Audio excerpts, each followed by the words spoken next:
What do you think of this? Let's discuss it with Sir Trevor Phillips, broadcaster, senior fellow at Policy Exchange and former chair, of course, of the Equality and Human Rights Commission. Trevor, how nice to see you. Thank you very much indeed for joining me. I mean, let's start with the issue of commissioning an inquiry or a report and then ignoring the advice in the report. What is the point of it? Good to talk to you, Vanessa. Well, yeah, I mean, look, I think I would start from the premise that it's perfectly right for a politician to say, I don't know enough about this. I am going to ask some people to investigate it, do some research, talk to people who are experts, and come forward with some information and some insights that will inform me.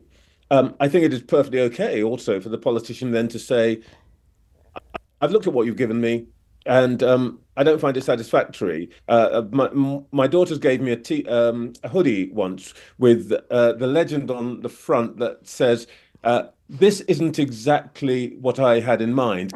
And it says underneath that, translation, what the bloody hell is this? That's going to happen. Yeah, but hang on, Trevor. I thought the whole point of commissioning a commission or commissioning an inquiry or report is you're not supposed to know what you have in mind. You're commissioning a report to look at the insights, as you've just said, of experts, of those people who really do know about this kind of thing. You're meant to look into it in forensic detail. And then you're meant to be open to changing your mind in accordance with the advice given you in the report that you commissioned. You can't say it isn't what I had in mind because it doesn't say what I wanted it to say. You're not meant to prescribe in advance what the report you've just commissioned at vast expense, paid for by us, is going to say. And if you don't like it, not take any notice of it, are you?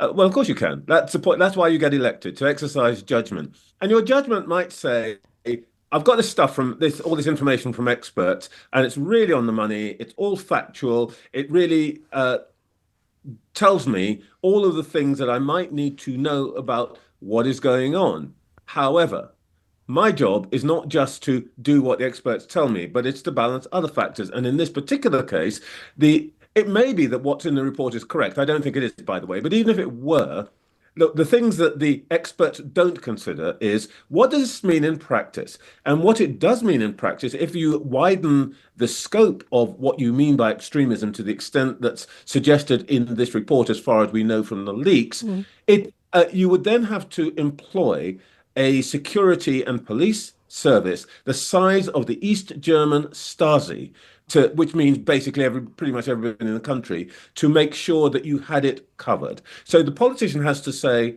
actually, even if you were right, in practice, we could never follow your recommendations. And what I think Yvette Cooper has said, I don't think, by the way, she's completely right about it, but what she has said is what politicians are supposed to say, which is, actually, this doesn't work in practice. We're going to focus on the big threats, which are, as far as she says, Islamism and right-wing terrorism. Right, and you say you don't think that's completely right. Why? What do you disagree with?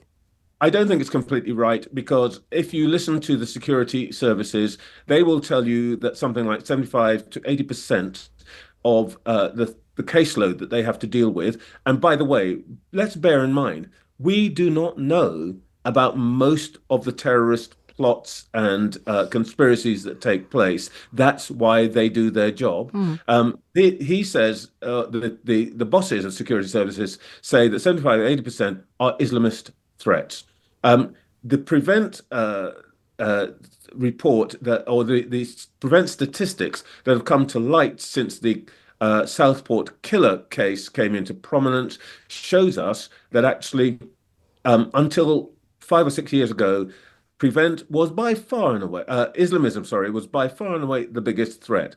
The thing I think that is problematic about what the government is doing is that it keeps trying to create an equivalence between Islamism and right-wing threats. Yeah. The truth of the matter is there is no equivalence.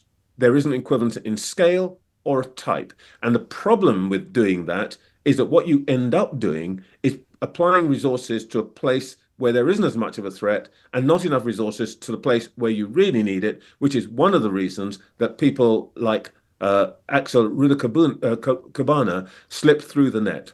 One of the things that may seem inexplicable to my lovely LBC listeners is why right-wing extremism is considered extremism that needs to be tackled. And although this report recommends that left-wing extremism be similarly feared and similarly tackled by counterterrorism police, that has been rejected by the government. Why does it not make sense that both sides of an ideological spectrum are equally threatening? Why is only one? Why only right-wing? Why not left-wing? Well, I can give you the answer in 2 words, Joe Cox. The issue here is not what's in people's minds or political argument. The issue is what will end up killing people. And we know that in this country that there have in recent times been two likely sources of that threat. One is Islamism, one is what people call far right or white supremacists. The truth of the matter is those are the two sources, but the first is by far and away the more likely, and that is why we think about those two things. I mean, Vanessa, if I can put it this way, if you were to think about religious extremism, you will know that there are religious extremists who are, for example, not just on the Muslim side of the equation, but also on the Jewish side of the equation. But there isn't much recorded evidence of rabbis going about killing people. There is, or proposing that people should be killed. There is a lot of experience of the opposite on the Muslim side. Before I let you go, Sir Trevor, may I just ask you, the report recommends, the government commissioned report recommends treating those people who are involved in the manosphere, which is the Andrew Tate, misogyny, violence against women, anti-feminist movement, which has proved incredibly appealing, particularly to young British men, in this sphere of extremism. Do you not fear that there might be, I mean, heaven forfend, obviously, but there might be deaths as a result of those young men who subscribe to that kind of ideology, and that they should be treated seriously as a threat and looked into, not brushed aside? It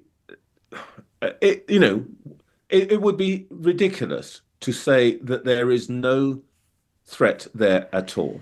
But I'd just say two things about that. One is we didn't need to wait for Andrew Tate to understand that there is a threat to women and girls. We know that consistently for the last 10, 12 years, we've been able to measure this, and 2 women die every week from domestic violence. Exactly. So we don't need that to understand this.